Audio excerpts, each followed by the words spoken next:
सुबह 6 बजे की ट्रेन पकड़ने के चक्कर में 3 बजे उठकर पीयूष ने जल्दी जल्दी तैयार होना शुरू किया। अभी वो अपने कमरे से निकलकर बाहर आया ही था तो देखा मम्मी खाना बना रही थी।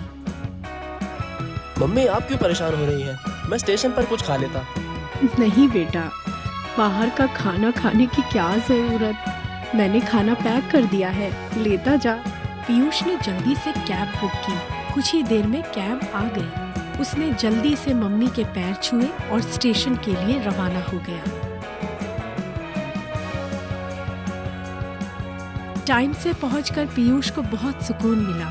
समय पर गाड़ी चल दी। पीयूष अपना सामान सेट करके बैठ गया। धीरे धीरे गाड़ी में बैठे लोग एक दूसरे से बातें करने लगे। पीयूष को भूख लगी तो अचार के साथ पराठे निकालकर खाने लगा। मम्मी के हाथ के पराठे खाकर और चाय पीकर तो मजा आ गया। उसके बाद वो बाहर के नज़ारे देखने लगा। पीयूष बहुत खुश था। वो जा रहा था अपनी बहन को लेने।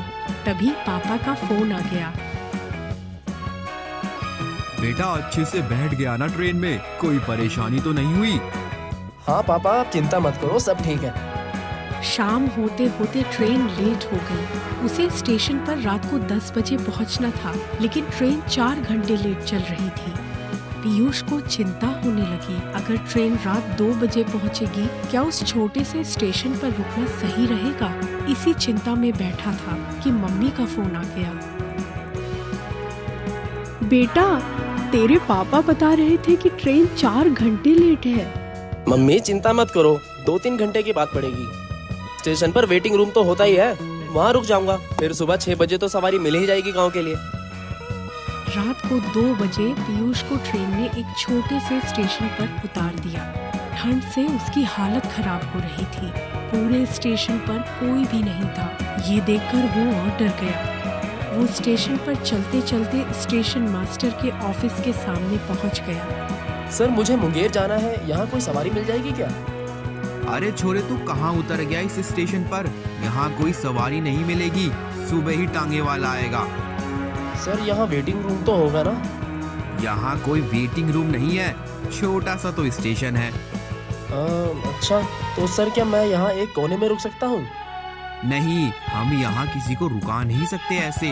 एक काम कर, स्टेशन के पीछे एक चाय वाले की दुकान है, वहाँ एक लड़का काम करता है।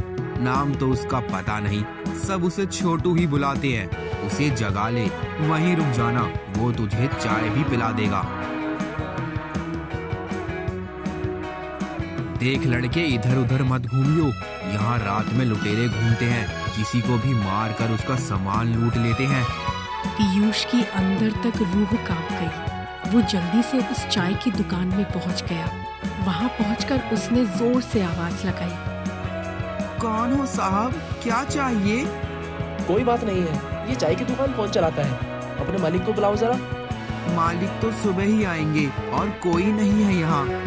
अच्छा, मुझे यहाँ पर कुछ देर रुकना था, सुबह तक चला जाऊंगा। ठीक है साहब, अंदर सामान रख दीजिए, चाहे तो वहीं सो लीजिएगा। तू यहाँ नौकरी करता है? हाँ साहब, चाय पियेंगे क्या? हाँ बना ले। सुन, अपने लिए भी बना लियो, पैसे मैं दे दूंगा।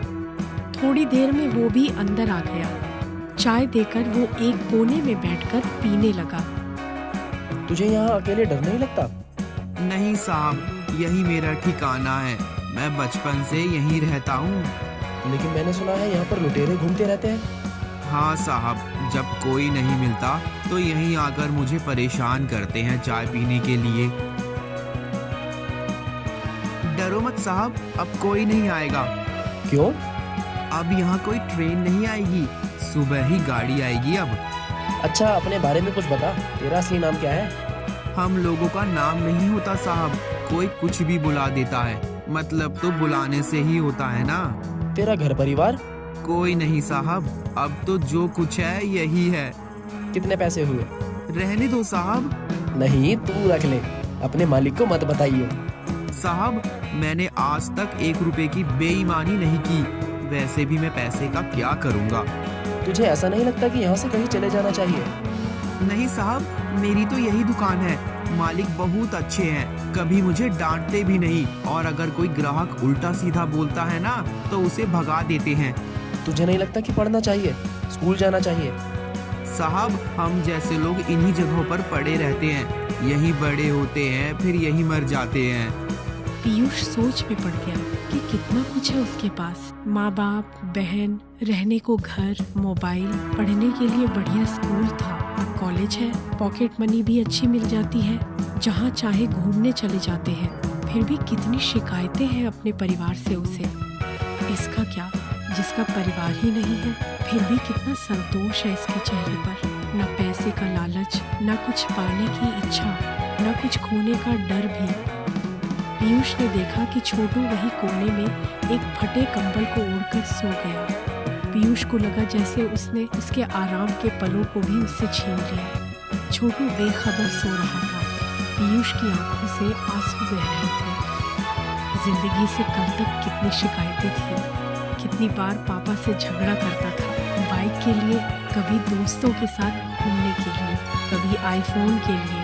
क्या कभी सोचा कि मम्मी पापा ये सब कहाँ से लाएंगे? इसी सोच विचार में पीयूष की आंख लग गई। साहब, दिन निकल आया है, आपको सवारी मिल जाएगी, अगर मालिक आ गए तो गुस्सा करेंगे। पीयूष बाहर निकला तो देखा छोटू दुकान की सफाई कर रहा था। उसने छोटू को कुछ पैसे देने चाहे, लेकिन उसने मना कर दिया। साहब, अगर मालिक ने ये पैसे देख लिए तो इतने सालों से जो विश्वास वो करते आए हैं ना, वो टूट जाएगा, फिर मुझे रात को यहाँ रुकने नहीं देंगे। छोटे से बच्चे से जिंदगी का सबक सीखकर पीयूष तांगे में बैठकर अपने बहन के घर उसे लेने रवाना हो गया। आज उसके मन में अपने माता पिता के लिए सम्मान बहुत बढ़ गया। अब उसे अपने सारे सुख फीके लगते